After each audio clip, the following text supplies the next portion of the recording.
Contentment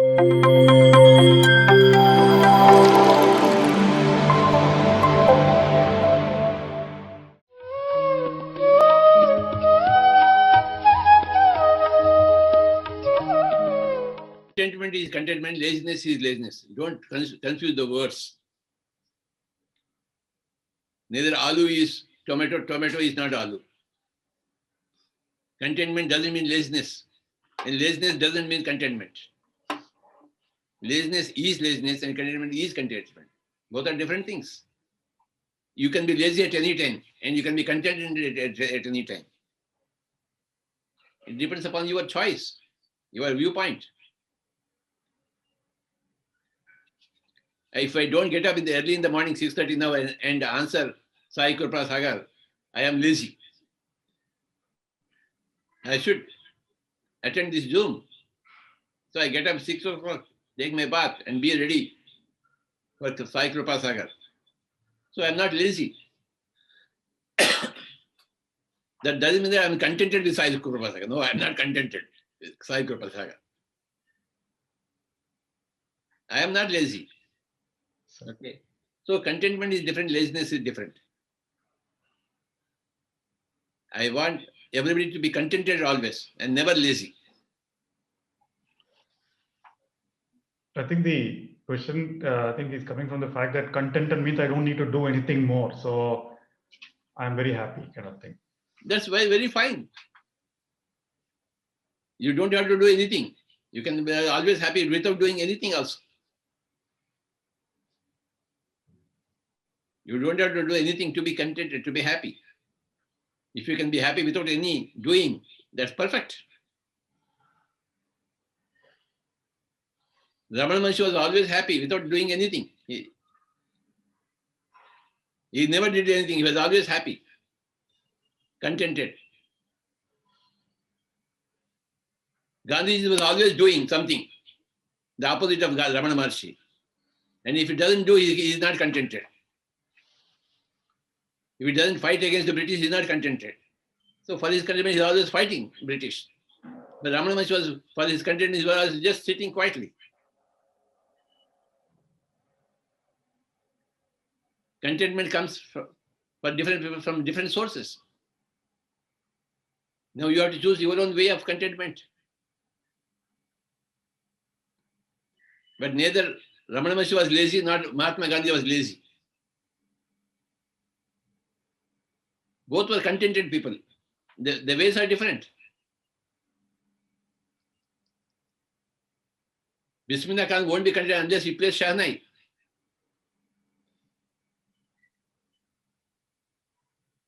So contentment comes in various ways to various people. Wonderful, sir.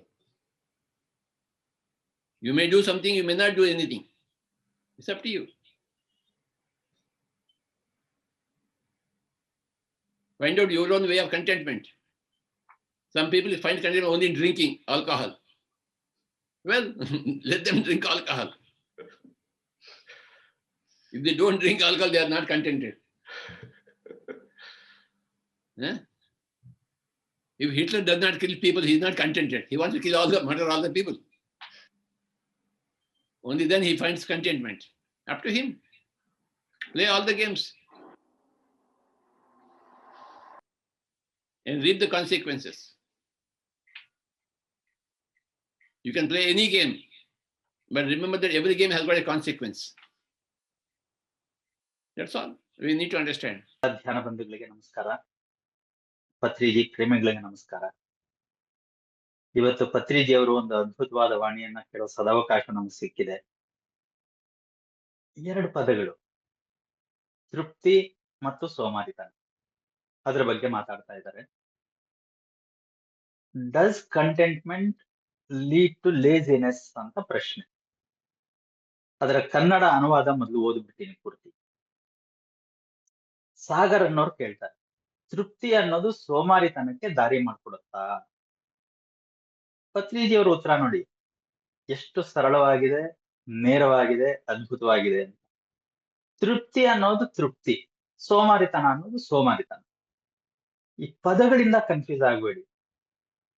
Tomato ಆಲೂಗಡ್ಡೆ ಆಗಲ್ಲ, ಆಲೂಗಡ್ಡೆ tomato ಆಗಲ್ಲ. ಎರಡು ಬೇರೆ ಬೇರೆ. ತೃಪ್ತನಾಗಿರೋದು ಅಂದ್ರೆ ಸೋಮಾರಿ ಆಗೋದಲ್ಲ, ಅಥವಾ ಸೋಮಾರಿ ಆಗಿದ್ದಾನೆ ಅಂತಂದ್ರೆ ತೃಪ್ತನಾಗಿದ್ದಾನೆ ಅಂತಲ್ಲ. ತೃಪ್ತಿ ಅಂದ್ರೆ ತೃಪ್ತಿಯಿಂದ ಇರೋದು, ಸೋಮಾರಿ ಆಗಿರೋದು ಅಂದ್ರೆ ಸೋಮಾರಿ ಆಗಿರೋದು, ಎರಡು ಬೇರೆ ಬೇರೆ ಅಂತ ಅವ್ರು ಅದನ್ನ ವಿವರಿಸ್ತಾ ಹೋಗ್ತಾರೆ. ನೀವು ಯಾವಾಗ ಬೇಕಾದ್ರೂ ಸೋಮಾರಿ ಆಗಿರ್ಬಹುದು, ಹಾಗೇನೆ ಯಾವಾಗ ಬೇಕಾದರೂ ಸೋಮಾರಿತನದಲ್ಲಿ ತೃಪ್ತರಾಗಿರಬಹುದು. ಅದು ನಿಮ್ಮ ಆಯ್ಕೆ ಮೇಲೆ, ನಿಮ್ಮ ದೃಷ್ಟಿಕೋನದ ಮೇಲೆ ಅವಲಂಬಿತವಾಗಿರುತ್ತೆ ಅಂತ. ಅದಕ್ಕೆ ಆ ದಿನದ ಅವರದೇ ಉದಾಹರಣೆ ಹೇಳ್ತಾರೆ. ಇವತ್ತು ಸಾಗರ್ನ ಭೇಟಿ ಮಾಡ್ಬೇಕಾಗಿತ್ತು ಝೂಮ್ ಸೆಷನ್ ಅಲ್ಲಿ.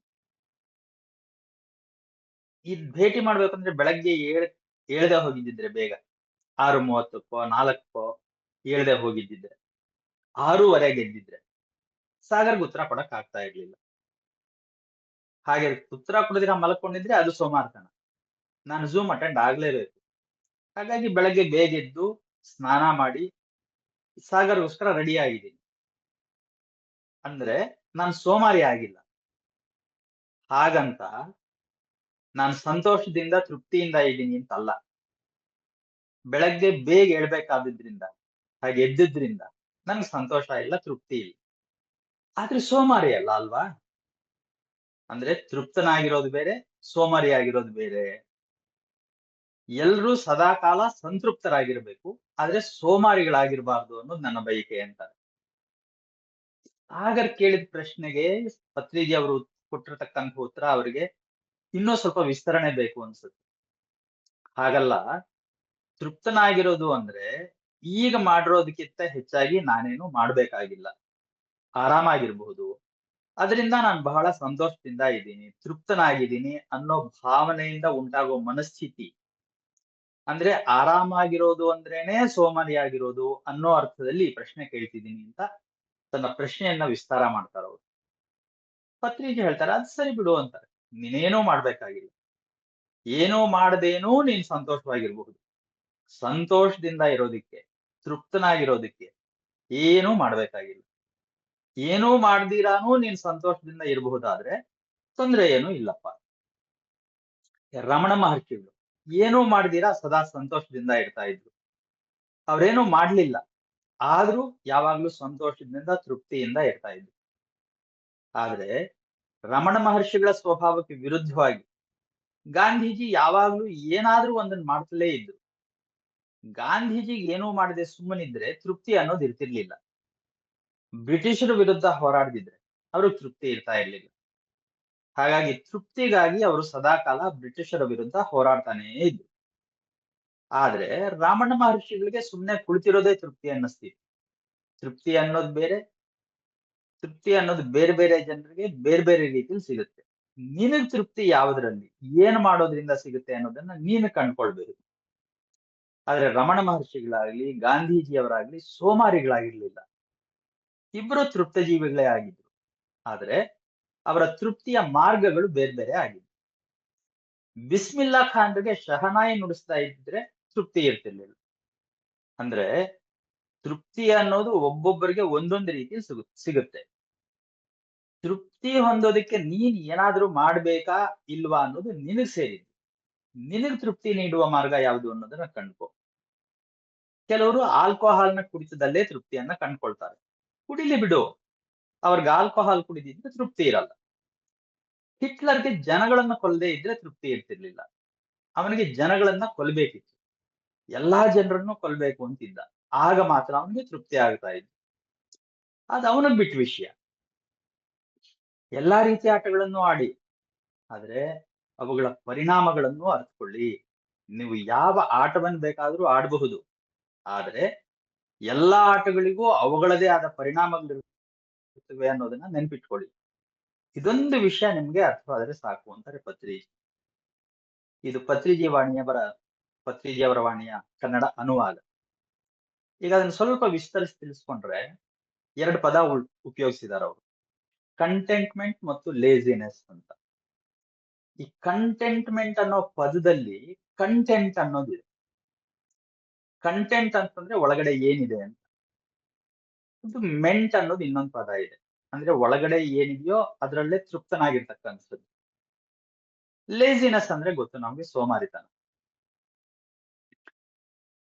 ಪ್ರಶ್ನೆಯಲ್ಲಿರ್ತಕ್ಕಂಥ ಆಳತೆ ಏನು ಅಂತಂದ್ರೆ, ನಮಗೆ ತೃಪ್ತಿ ಸಿಕ್ಕಿದೆ ಅಂತಂದ್ರೆ ಸೋಮಾರಿಗಳಾಗ್ತೀವಾ? ತೃಪ್ತಿ ಅನ್ನೋದು ನಮ್ಮನ್ನ ಸೋಮಾರಿತನಕ್ಕೆ ದೂಡುತ್ತಾ ಅಂತ. ಏನ್ ತುಂಬಾ ಗಾಢವಾಗಿ ಆಲೋಚನೆ ಮಾಡೋದ್ ಬೇಕಾಗಿಲ್ಲ. ಹೊಟ್ಟೆ ತುಂಬಾ ಊಟ ಮಾಡಿ ತೃಪ್ತಿ ಆಗ್ಬಿಟ್ರೆ ನಮ್ಗೆ ಸ್ವಲ್ಪ ಮಲ್ಕೊಳ್ಳೋಣ ಅನ್ಸುತ್ತೆ, ವಿಶ್ರಾಂತಿ ತಗೊಳ್ಳೋಣ ಅನ್ಸುತ್ತೆ, ಏನು ಕೆಲಸ ಮಾಡೋದು ಬೇಡ ಅನ್ಸುತ್ತೆ. RCB ಅವರು 18 ವರ್ಷ ಆದ್ಮೇಲೆ ಕಪ್ ಗೆದ್ರು. ಗೆಲ್ತಿದ್ದಾಗೆ ಏನು ಇನ್ನೇನೋ ಮಾಡೋದು ಬೇಡ, ಸಂಭ್ರಮಾಚರಣೆ ಮಾಡೋಣ, ಸೋಮಾರಿಗಳಾಗೋಣ ಅಂತ. ಅಂದ್ರೆ ತೃಪ್ತಿ ಸಿಗ್ತಿದ್ದ ಹಾಗೆ ನಾವು ಸೋಮಾರಿಗಳಾಗ್ಬಿಡ್ತೀವ?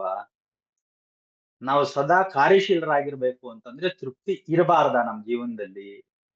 ಈ ತೃಪ್ತಿ ಇಲ್ಲದೆ ಇರೋದ್ರಿಂದ ನಾವು ಕೊರಗ್ತೀವಿ, ಅದು ಕೊರಗಬೇಕಾ ಬೇಡವಾ ಅನ್ನೋದು ಪ್ರಶ್ನೆ.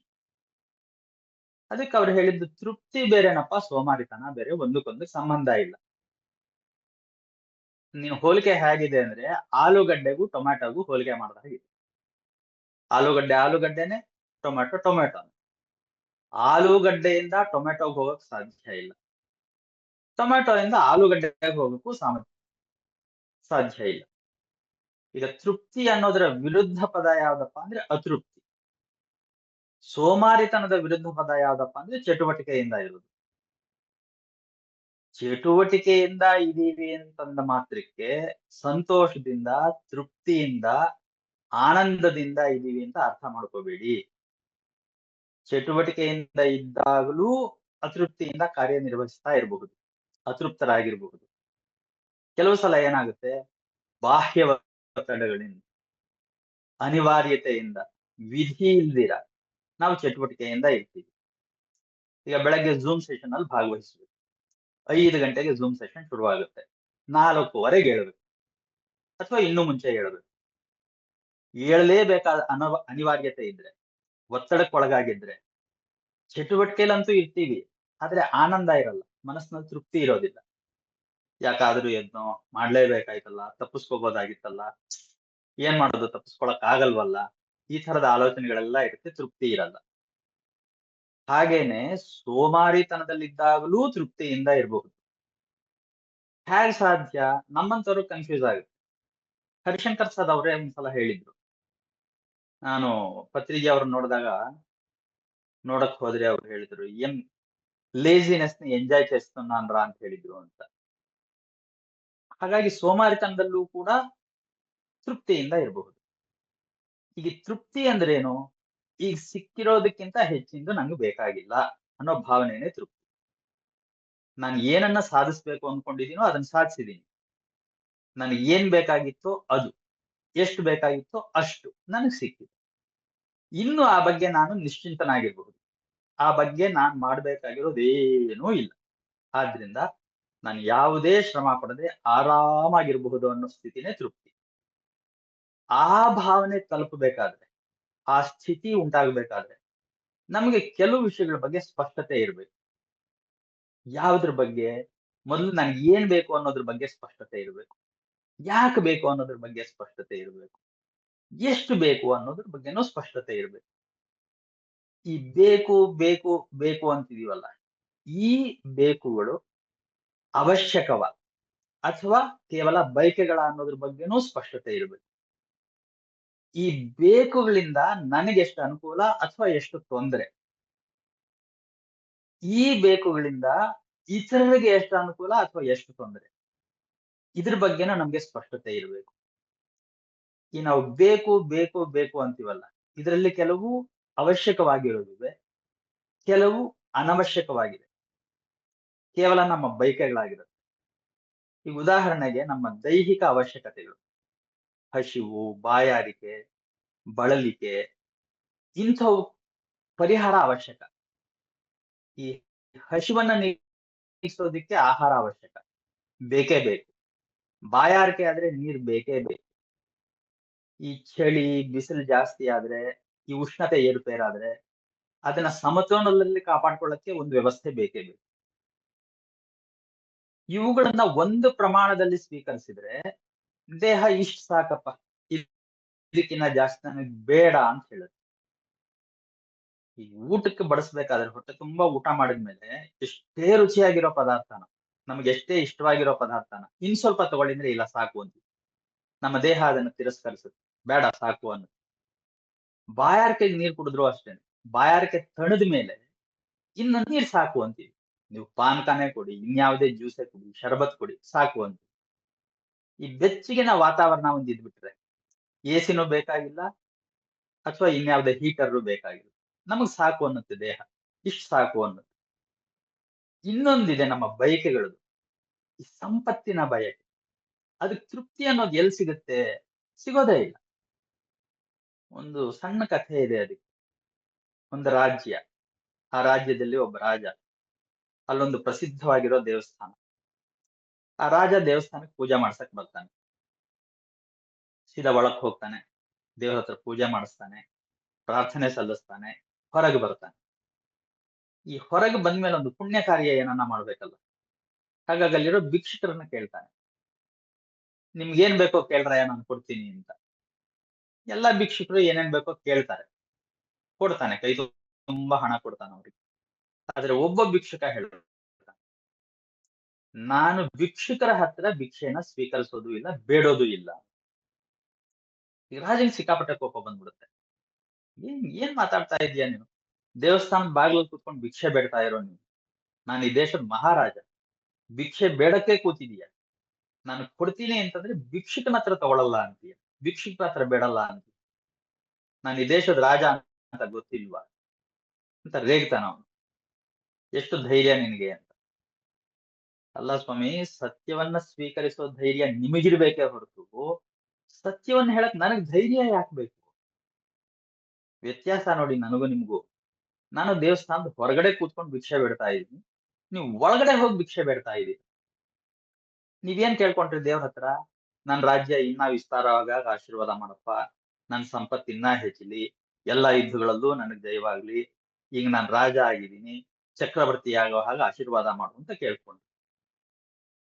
ದೇವ್ರು ನಿಮ್ಮ ಜೀವನಕ್ಕೆ ಏನ್ ಬೇಕೋ ಅವಶ್ಯಕತೆ ಇದೆ ಅದಕ್ಕಿಂತ ಹೆಚ್ಚಾಗಿ ಕೊಟ್ಟಿದ್ದಾನೆ, ಆದ್ರೂ ನಿಮಗ್ ತೃಪ್ತಿ ಇಲ್ಲ, ಇನ್ನೂ ಹೆಚ್ಚಿನ ಬೇಕು ಅಂತೀರಾ.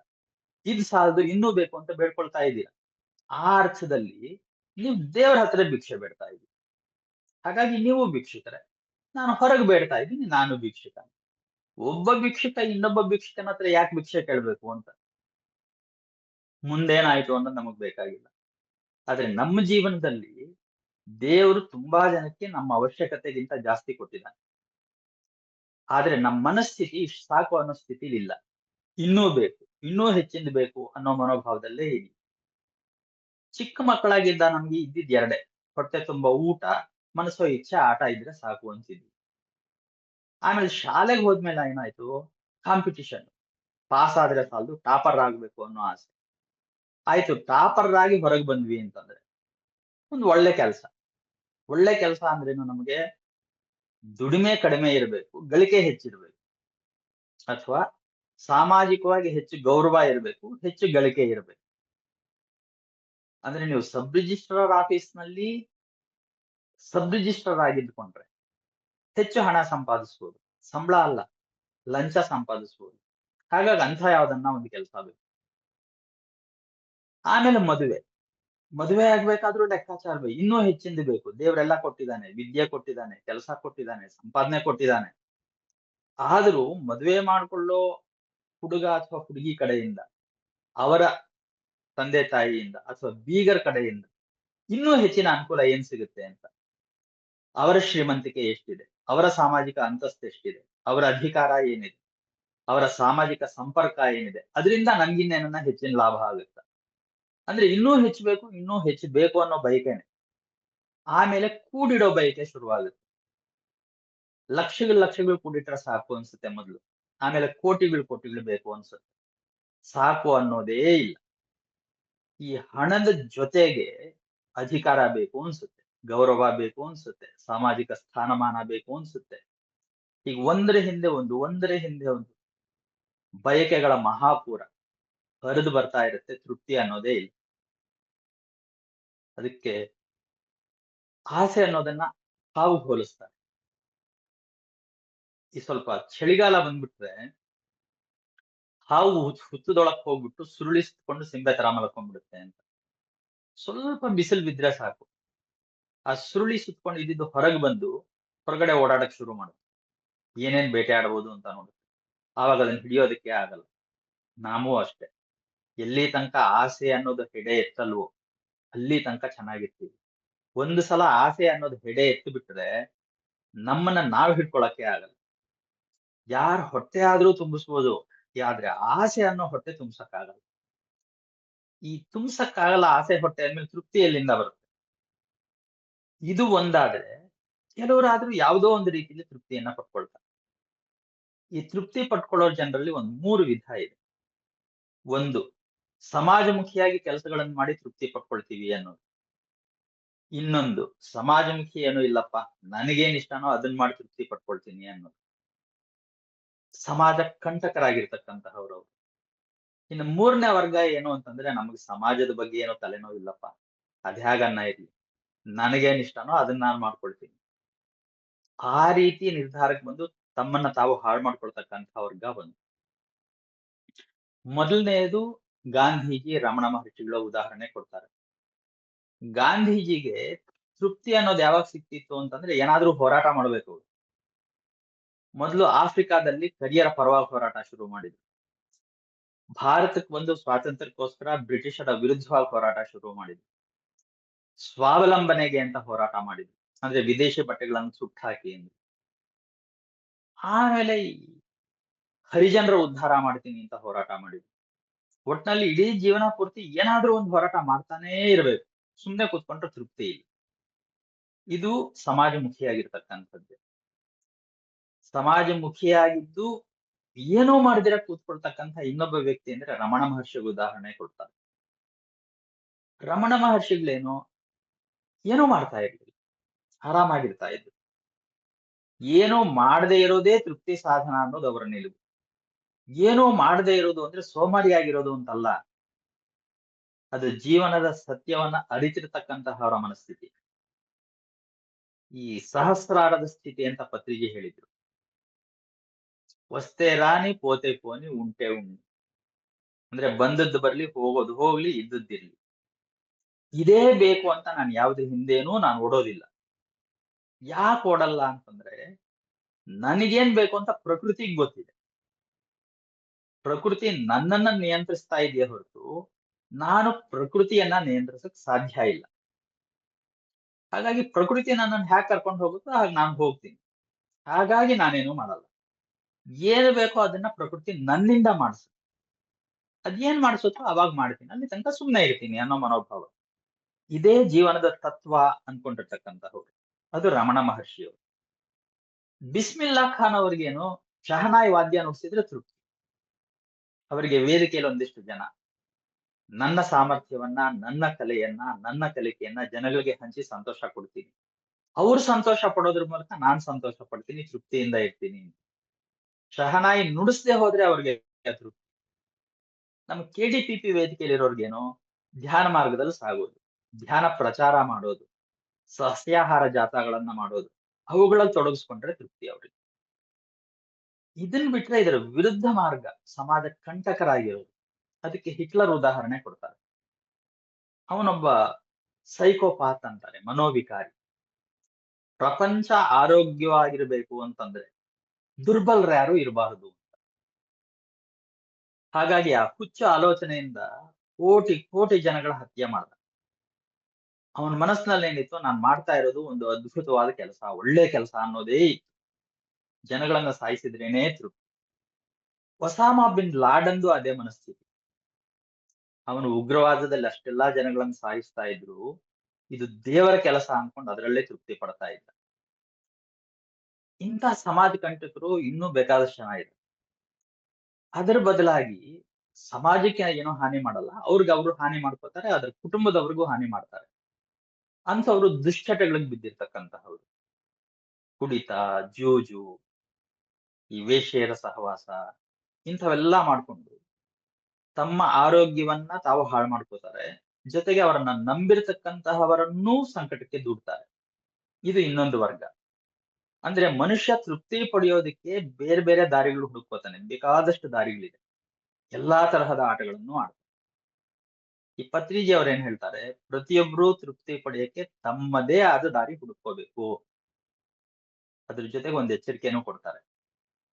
ಎಲ್ಲಾ ರೀತಿಯ ಆಟಗಳನ್ನು ಆಡಿ, ಆದ್ರೆ ಅವುಗಳ ಪರಿಣಾಮಗಳನ್ನು ಅರಿತುಕೊಳ್ಳಿ. ನೀವು ಯಾವ ಆಟ ಬೇಕಾದ್ರೂ ಆಡಬಹುದು, ಆದ್ರೆ ಎಲ್ಲಾ ಆಟಗಳಿಗೂ ಅವುಗಳದೇ ಆದ ಪರಿಣಾಮ ಇರುತ್ತೆ ಅನ್ನೋದನ್ನ ನೆನಪಿಟ್ಕೊಳ್ಳಿ. ಇದೊಂದು ವಿಷಯ ನಿಮ್ಗೆ ಅರ್ಥ ಆದ್ರೆ ಸಾಕು ಅಂತ ಪತ್ರಿಜಿಯವರು ತಿಳಿಸ್ತಾರೆ.